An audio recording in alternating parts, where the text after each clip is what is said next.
Okay, it looks like we are good to go.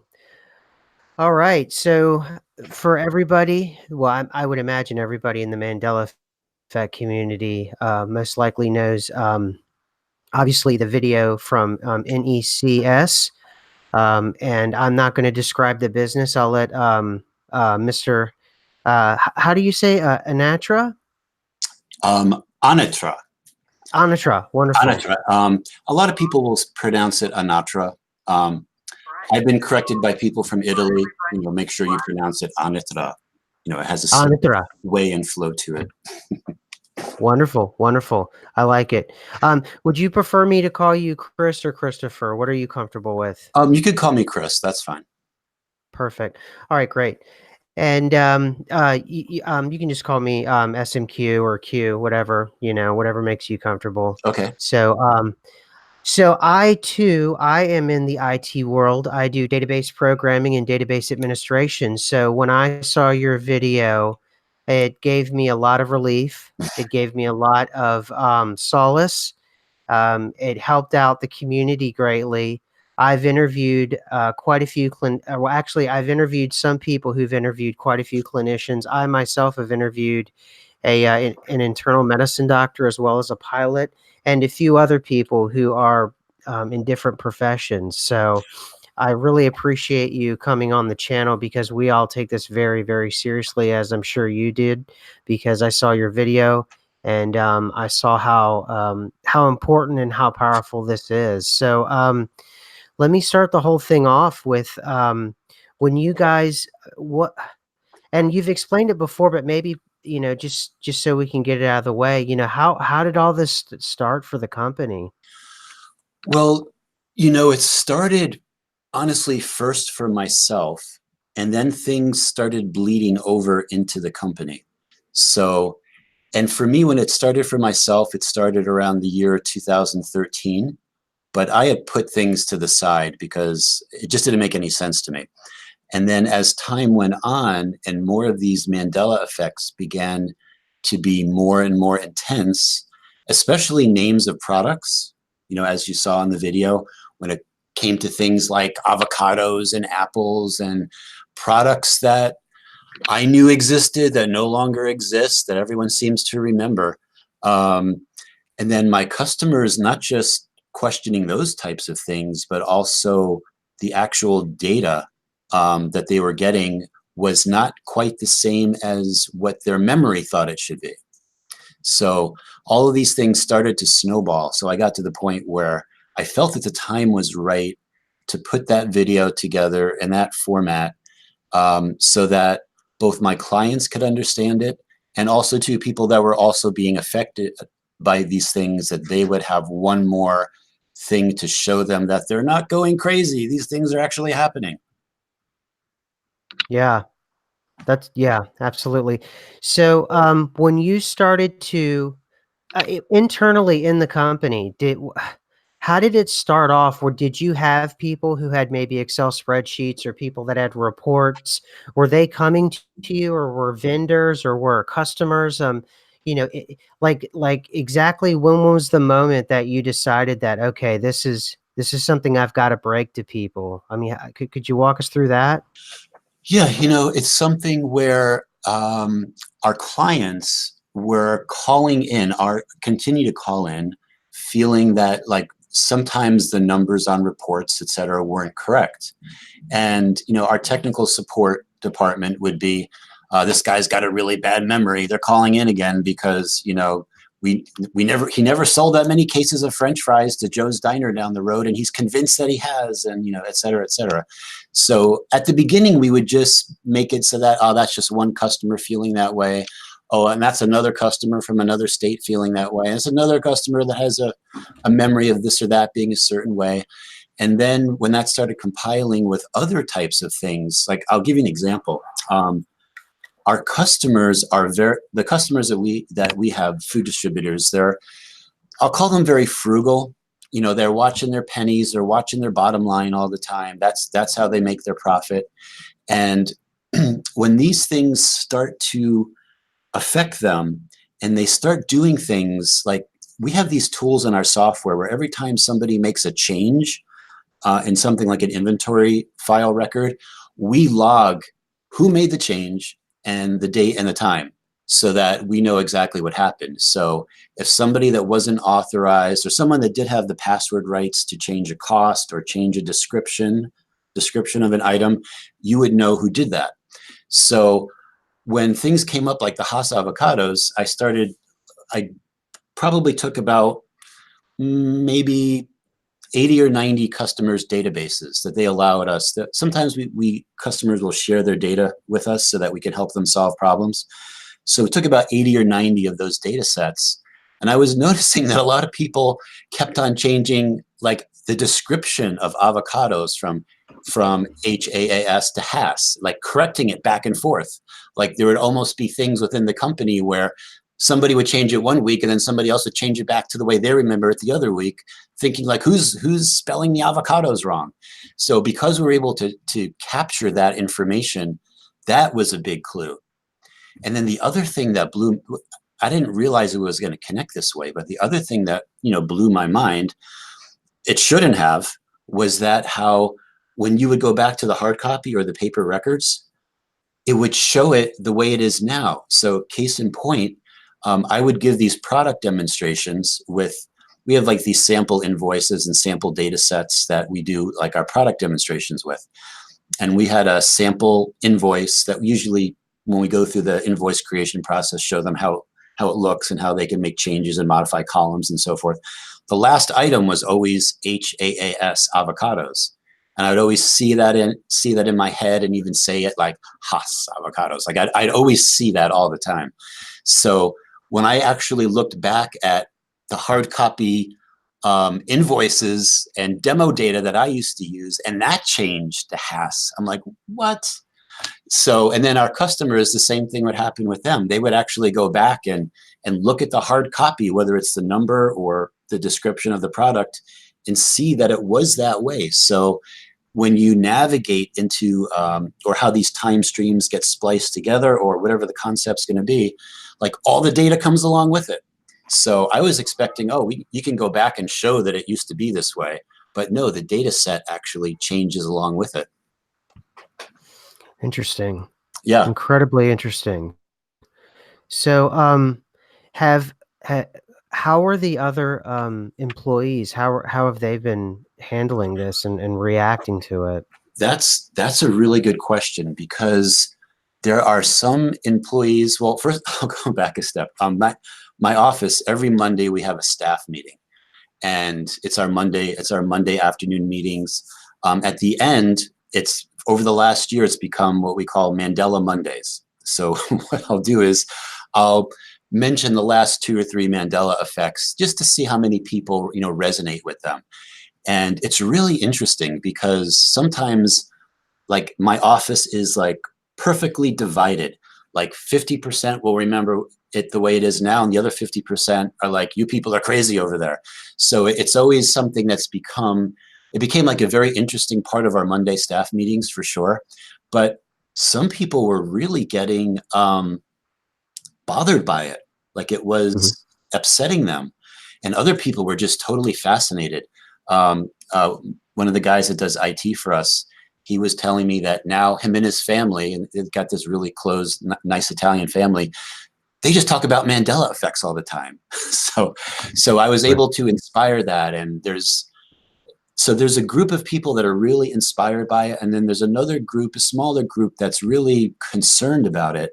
And they were actually concerned about me posting that video.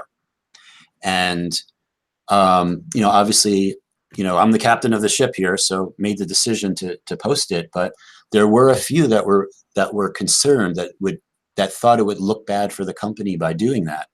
And I think that's why other companies haven't done it before. My feeling is a little different, in that, I feel like I'm very outspoken about these things. I enjoy talking about it. But I felt like it was something that I could bring to the table a little bit differently than someone else talking about Mandela effects, because this is like affecting life, to a certain extent. So Yes, so to answer your question, we had part of the group that was really inspired by it, and then a smaller percentage that was kind of bothered by it, would wish I would keep silent, but that's not going to happen. Yeah, yeah, yeah. Your courage is incredible, and I just, as someone who's been in the Mandela Effect community for 2 years, going on strong now, and someone who straddles that world and the IT/ professional corporate world, I really hope more, captains of the ship, like you said. I hope they come out because. I don't think I know you're absolutely on the right track. The data is changing, and I think that it may clear up a lot of things in different industries if more people were to start coming out like you have.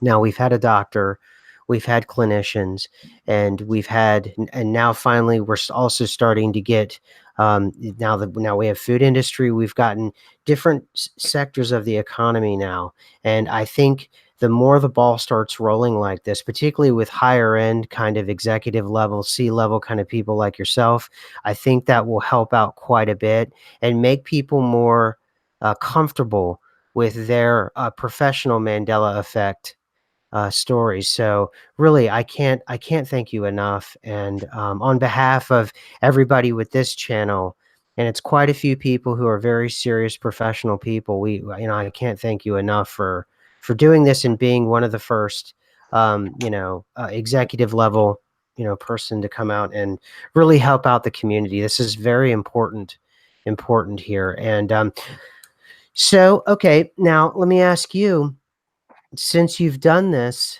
and you've gone ahead and incorporated it into some of the culture, and you've said some folks are having difficulty and some folks are doing okay with it. Are you noticing a spike either in terms of your data or downstream clients or upstream?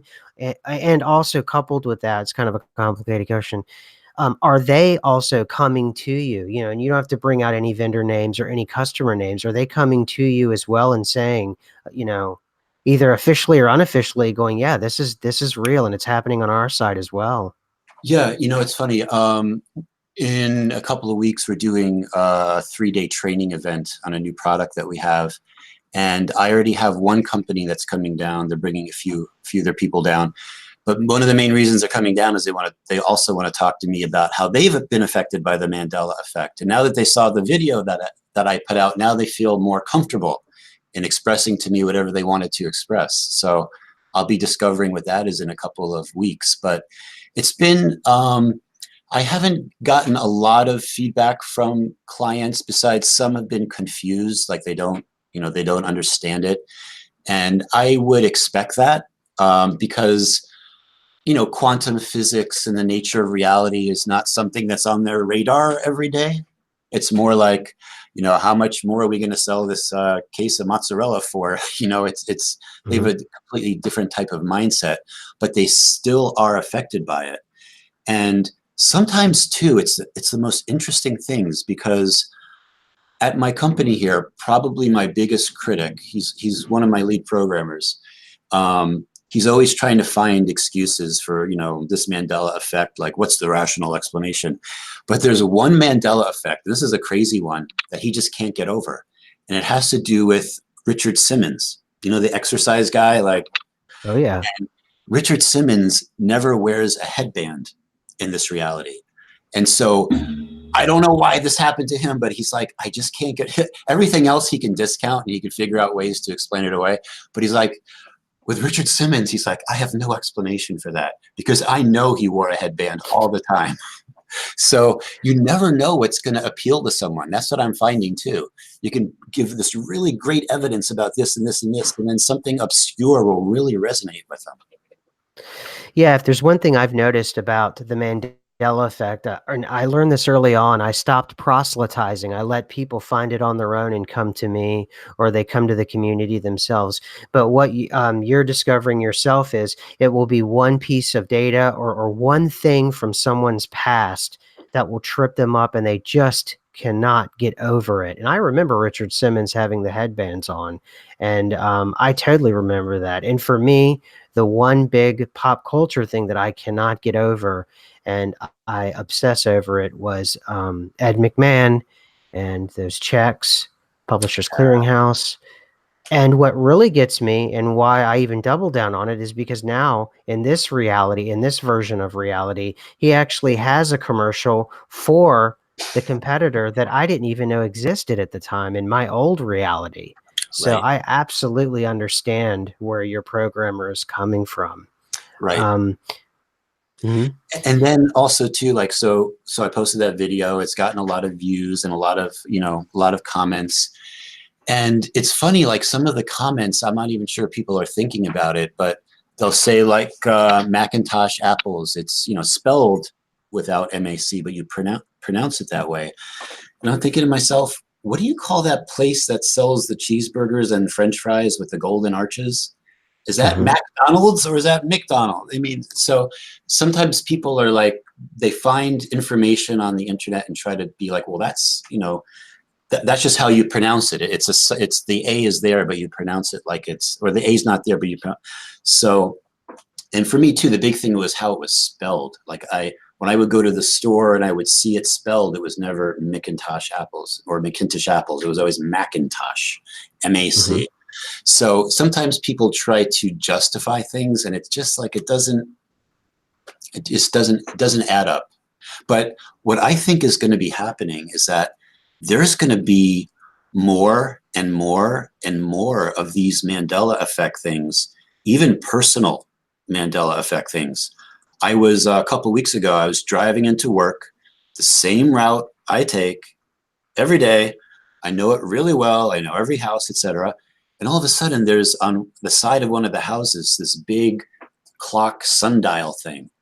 And I'm like, where did this thing come from? And then I actually had my son stop and talk to them and say, how long has it been there for? And they said, we don't know when it was put there, but it's been there for a long time. And I'm like, I've been going by this place for 20 years and I've never, all of a sudden it appears there. So for me, that was really personal. And I think there's going to be a lot of things people may not, they'll be like, oh, I just must have a really bad memory, or I'm like really unobservant. But I really think these Mandela effects are going to start intensifying to the point where they can't be denied. Like people are going to have to realize something is going on. Something is going on. Yeah, yeah.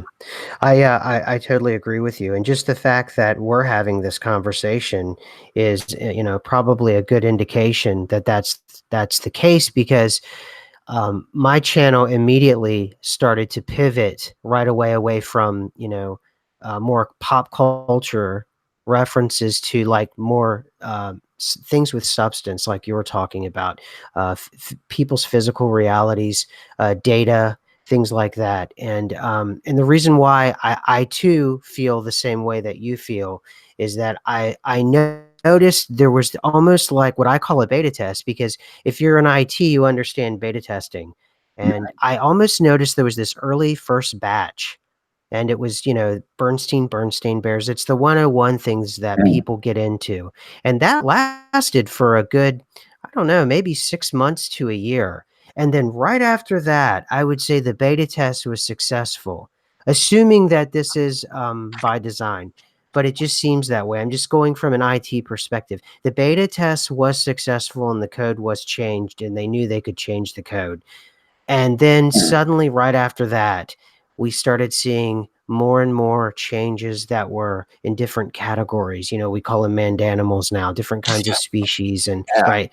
And it starts to pick up to the point to where now I have, a Harvard educated, internal medicine, palliative medicine doctor that I'm talking to, that I couldn't imagine that I would be talking to a year before. Just like right now, it seems as if, it's so strange talking to a CEO, and it's escalating, and the categories now are almost limitless. It's in every category. It's the only thing we're trying to pin down is, what are the triggers? So far, the closest thing that we have is, we call them Mandela shifts, and we're trying to look to the Schumann resonance, and we're trying to look for all kinds of other things. I've asked people from astrology to astronomy to reach out to me, and we're trying to do any kind of patterning. I know that there are different avenues in terms of channels, in terms of private Facebook groups and Reddit groups where they try to. There was a poll taken about 2 years ago, and it was about different kinds of people and what they do and don't remember. And now what we're trying to do is see, rather than concentrating on a particular population or subset of the population, what we're talking about trying to do is investigate the environment. Like, is there a set of environmental variables that have to be in order for a quote unquote shift to happen? And if so, how long does it take for individuals that are susceptible to the Mandela effect? How long will it take for them to notice the shift to happen? And so we're just playing around with ideas like that, if that helps you at all. Yeah, that's interesting. Has anyone ever mentioned anything about solar eclipses or any activity from the sun related to the sun being a trigger event? Not specifically, no. Do you know of something? um, I don't really know of anything specifically then remarking that the weekend before last or last weekend there was a solar eclipse that affected parts of South America, went through Argentina and Mhm. Chile. I know right now our sun is going through a solar minimum, so we're getting more cosmic radiation because the solar winds, etc., sunspots are not kind of blowing away the cosmic rays that are coming from the galactic central sun to us. So, yeah, I'm sure there's going to be a time when we kind of wrap our heads around this and be able to see what all the symptoms were that could start to make these manifest more. So are you thinking perhaps that this could be a naturally occurring event? Is that what you're leaning towards, at least right now, with the data that you're seeing? Naturally, it doesn't seem to be that way. Um, and one of the things that I'm going to be doing, so this video has that I put out has inspired me to want to do more. And I'm actually this week I'm actually going to make 2 more videos. And when we're done talking, I'm going to finish my outline for what those videos are going to be. The first one is just about done. The second one is actually going to be based off of Gilligan's Island.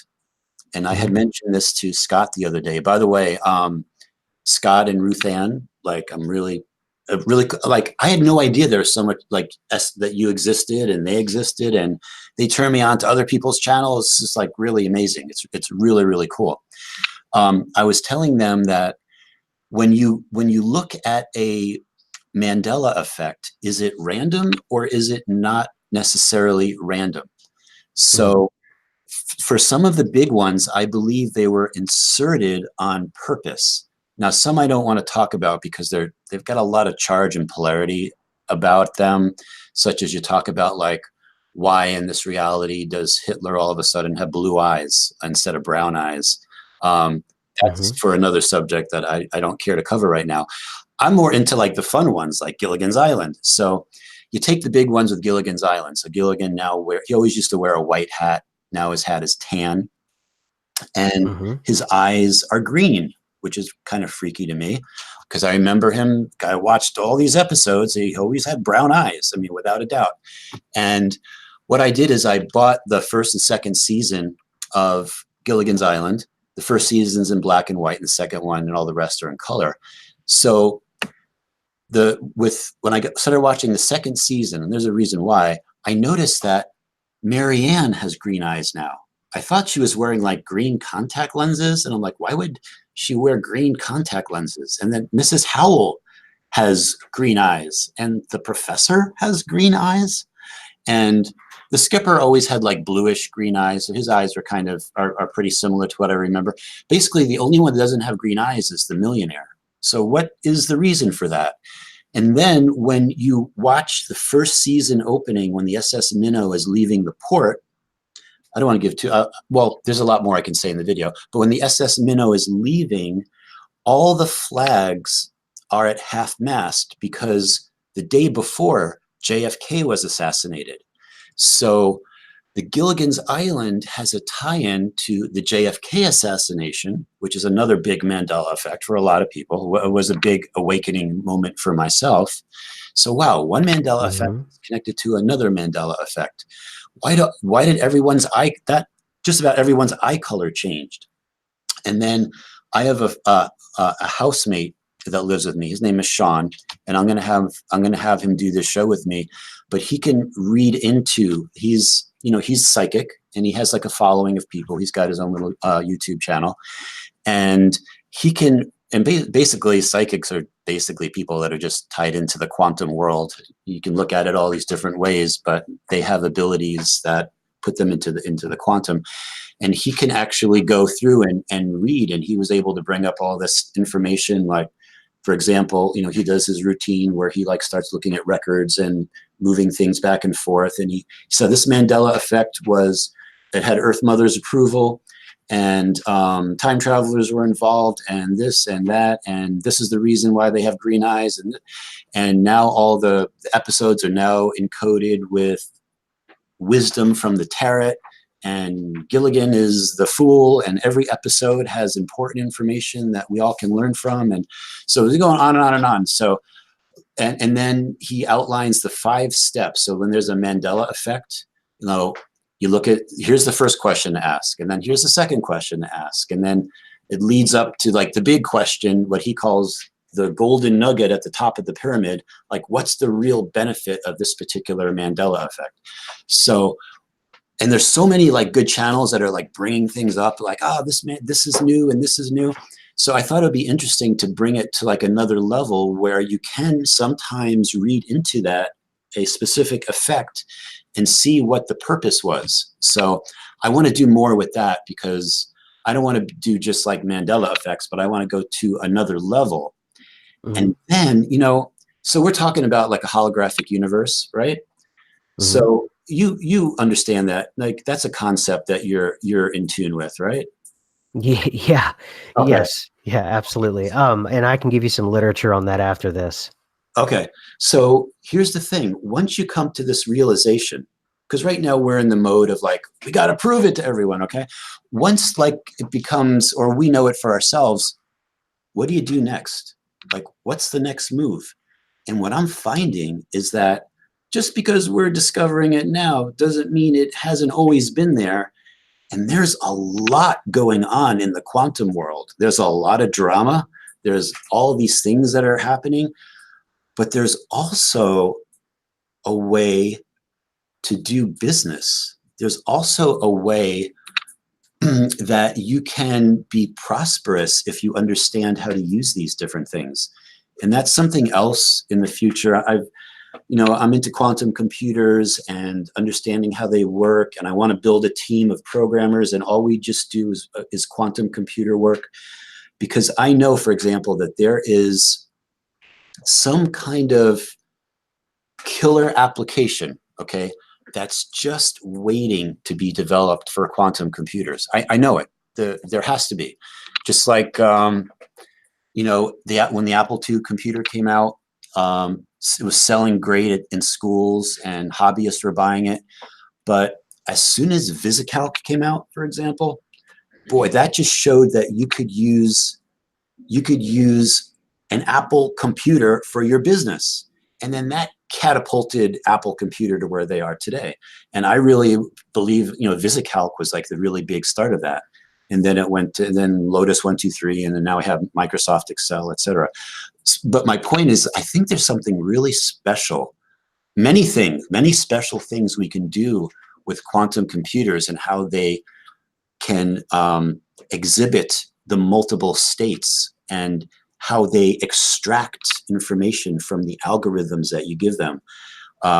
So I'll just put the message out there. If anyone else is interested, if they're into the programming world and the whole idea of quantum computers is something that they might be passionate about, drop me an email, because I really want to put together a team of people that really begin to understand how they work and then start to investigate what all the different possibilities could be. Yeah, yeah, that's a great idea. I think you're definitely onto something. And just from what I've I've studied in the last, I don't know, 2.5 years or so. One of the big points that I've noticed that's going to help in the future, you might want to consider, at least for testing, would be starting the blockchain, using the blockchain for, because they have this sort of ledger idea behind the blockchain. And Right. whenever one node is changed, everything is changed with all the other nodes. So therefore, you almost have this ledger, this galactic ledger that everyone agrees on.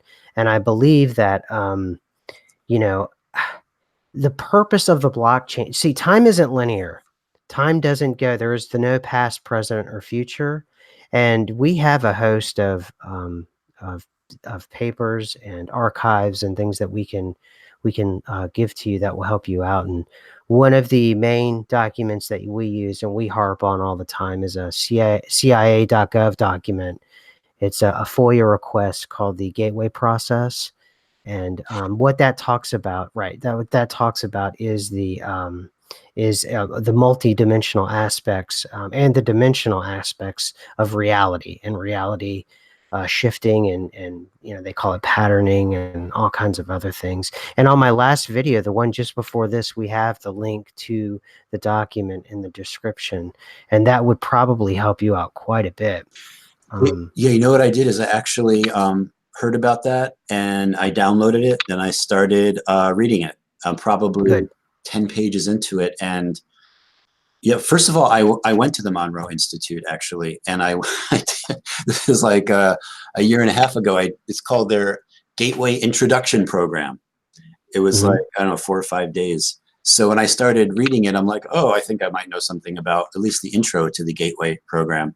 So yeah, like that thing is jam packed with like one paragraph. I read one paragraph and I'm like, whoa, there's a lot of secrets right here that have just been revealed. I'm like, wow. So there's a lot of interesting information in that. So thank you for finding that and sharing that. Yeah, yeah. The document itself, it talks all about the holographic universe and how to work within it, and also how to make alterations to reality itself.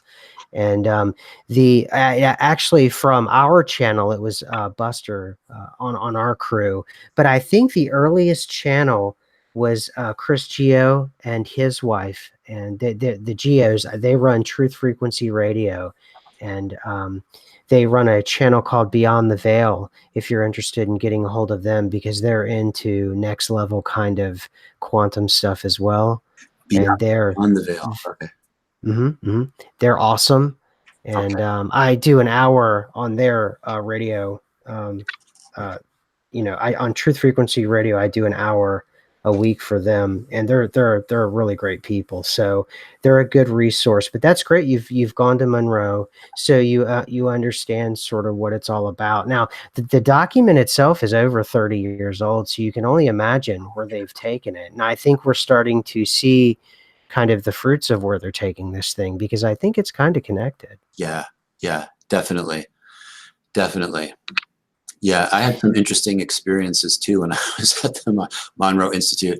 The biggest thing is the group of people I was with were like really cool people. Like I don't know how I could have ever I would have never met these people otherwise. But when you go Mhm. there, the group of people that you're usually assigned with, and I've heard this over and over again, like by a lot of people that have gone, it's more than anything the people that you're with make the biggest difference.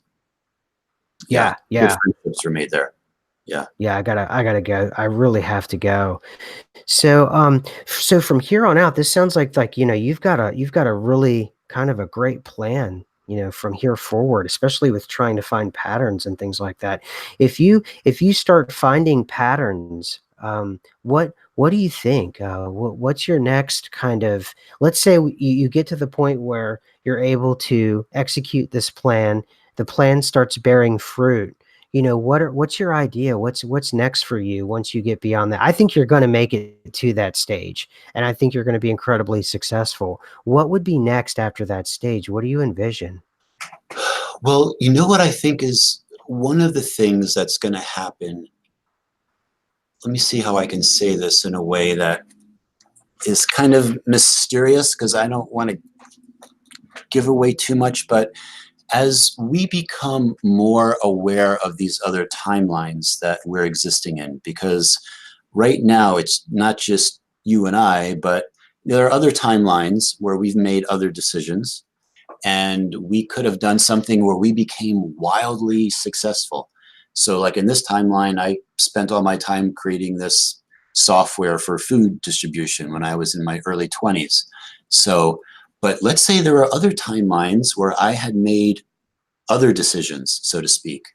And then as we become more aware of these other timelines, I think people are going to start to get a little bit confused where whether it's me or someone else, they might be like, no, you're the guy that did that. Like, no, you don't do food software. You do blah, blah, blah, or you do this or you do that. So one of the biggest things that I want to be able to do besides adapt things for the business world, because there's going to be a whole new way of doing business. I don't know what it is yet, but I just feel that it's there. But I also feel that I want to do more things that are teaching based, thought provoking based, and also making people feel like calm, because at first it's like, oh my God, we're in a holographic universe. What are we going to do? But it's okay, everyone, just let's think about Gilligan's Island and Haas avocados. We're still here. We're still functioning. The world is not going to end. So I feel like I want to be able to do my part to help, like the things that I'm learning, to be able to teach them and express them, and all the great things that you're bringing forward. I think there's going to be like a really good community that's going to be around, because people are going to need this. And even things like conspiracy theories, I believe the day is going to come when people begin to realize that history is not what they think it is. And they're going to go to conspiracy theories to try to start figuring out what actually happened.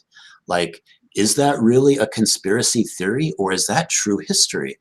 So I believe, like, I don't know how many years it'll take. I think less than 10 years, but I think there's going to be kind of a slow changing about how people think about reality, view reality, and and come to an understanding of what's been holding us back, and want to be able to reverse that. And that's a whole other conversation to have as well. So Yeah. I think there's going to be a lot of things that are just going to, like, people are going to be like hit on the side of the head, not realizing there's somebody there that's hitting them on the side of the head. Like, wow, like I had no idea about these things. And it's just going to start. The Mandela effect is like, it's a nice, subtle, somewhat subtle way to like ease people into some kind of disclosure event or something like that. Mm-hmm. So that they already understand what the nature of reality is. So when other things begin to happen, it's like, oh, okay, this is the way reality functions, and it'll be more accepting and more of a calmer thing than if UFOs start landing on their front lawn saying, hey, we're your star family from Alpha Centauri. Hello. Like, that's, people be like, ah. But if people already begin to understand the concepts of what reality is and our holographic nature of reality, it'll make things easier. And we're given the clues all the time.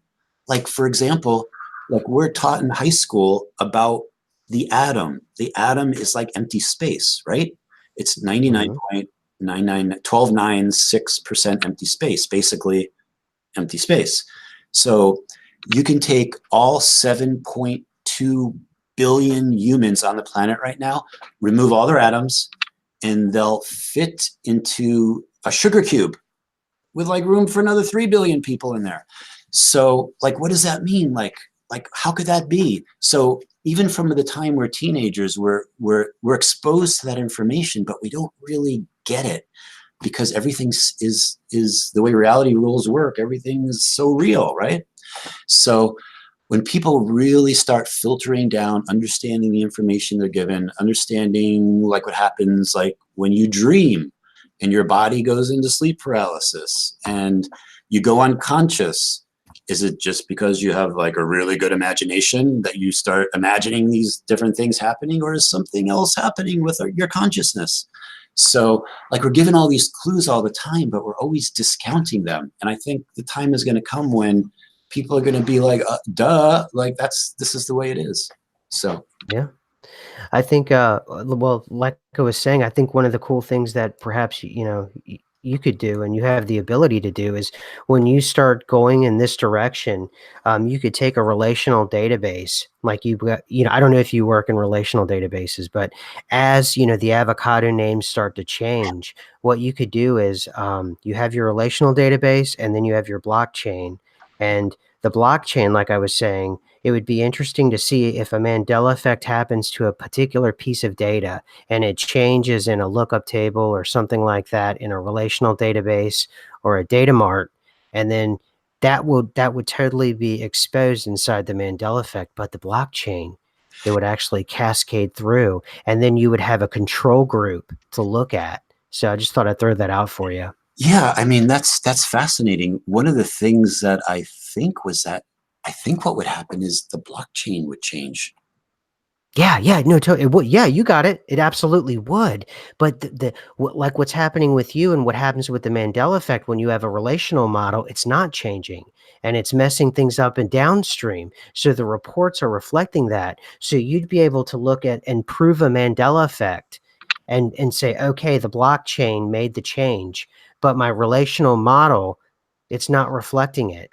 You see? Interesting. Interesting. Yeah, so Yeah. I have some ideas like that that I can throw your way, you know, whenever you want, just like that.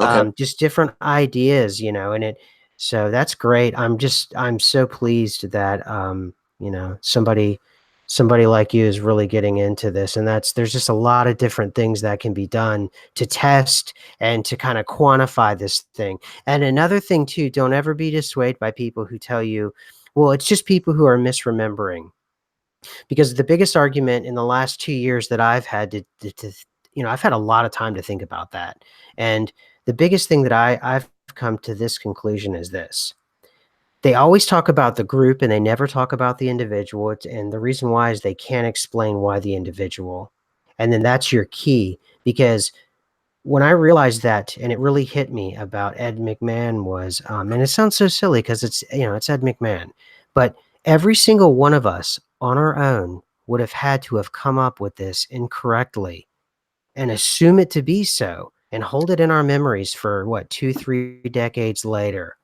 And then suddenly around 2016, magically, everybody who remembers Ed McMahon and that stupid check, we all suddenly came together and we magically misremembered together. And we held that information for 30 plus years. Right.